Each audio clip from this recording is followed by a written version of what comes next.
targeted operation within Pakistan. We can point to the civilian infrastructure, the dam that they targeted, the facilities that they targeted, and the innocent civilians they killed. They can't name one terrorist that was involved in this terrorist attack that supposedly crossed this heavily armed border between India and Pakistan. Nor can they name a single terrorist that they attacked and killed on Pakistani soil when they violated our sovereignty. We appreciate the role they achieved this ceasefire. We now look to the international community to engage with India and convince them that the decisions that they have made leave not only us less safe, but leave everybody less safe. There's no military solution to Kashmir. There's no military solution to terrorism, the water issue. Water isn't even and should never be considered a weapon of conflict. I'm cognizant of the fact that we commenced late, that there's so many people over here that will have many questions, not only for me, but also for the other members of our delegation. I would suggest that if there are climate-related questions, we've got two fantastic climate representatives here. Otherwise, you can either ask me or anybody else sitting before you, and I'll hand it over to our ambassador to moderate our session.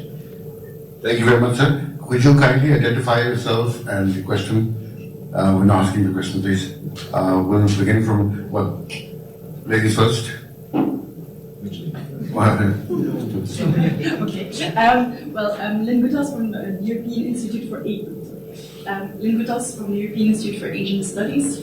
We already had a discussion this morning, on specifically on climate change. But of course, to what extent is that we already tackled briefly about the Indus Water Treaty. So, but how is this actually going? How are you going to address this in the future? I mean, how are you going to make sure that India does not depart from it? And what can we do? Because of course, the climate, also on climate, this will have an issue, so, as well as on the water. I'd actually like to bifurcate the two, and on the climate question, I'll ask Sherry or Musaddiq to step in. But on the Indus Water Treaty, we've laid out the stark situation before.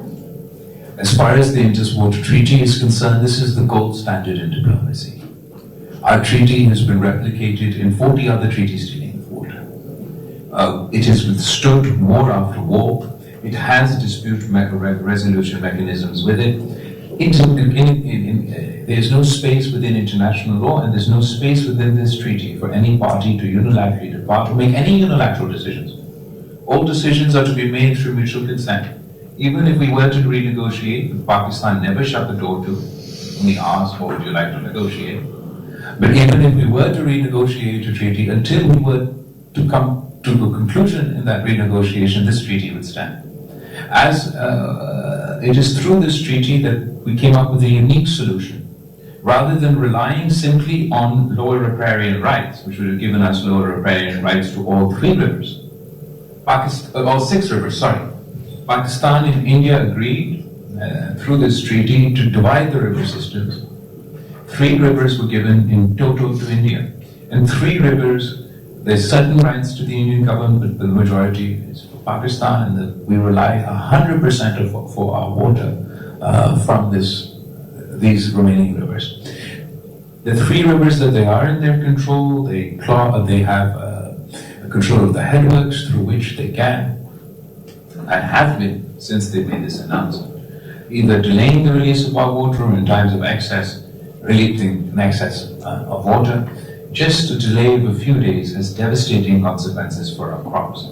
And it means that not only our agriculture is affected, on a humanitarian level, this is the only water supply to Pakistan. In the climate context, we're already the largest collection of snow and ice was in this region. The last thing we needed was a fault line conflict to develop. This should have been an avenue for cooperation.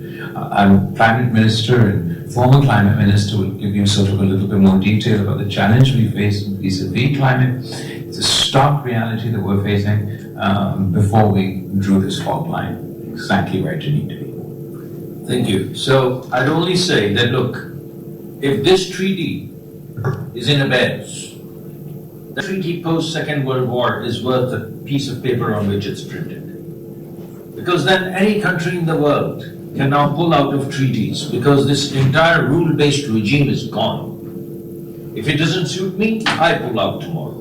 So all the war treaties, all the peace treaties, all the developmental treaties, all the Marshall Plan, they don't mean jack. It's all gone. Because if you're going to allow for one country to pull out of a treaty, a sign, में बिलावल भुट्टो का European think tank से खिताब। उन्होंने कहा कि पाकिस्तान ने पहलगाम वाक़े की आज़ादाना तहकीकात की पेशकश की। भारत ने पाकिस्तानी पेशकश के जवाब में बिला इश्तियाल जारियत की। भारत ने सिंध तास मुहिदे को गैर कानूनी करार दिया। भारत ने पहलगाम वाक़े के कोई शवाहिद दुनिया के सामने नहीं रखे।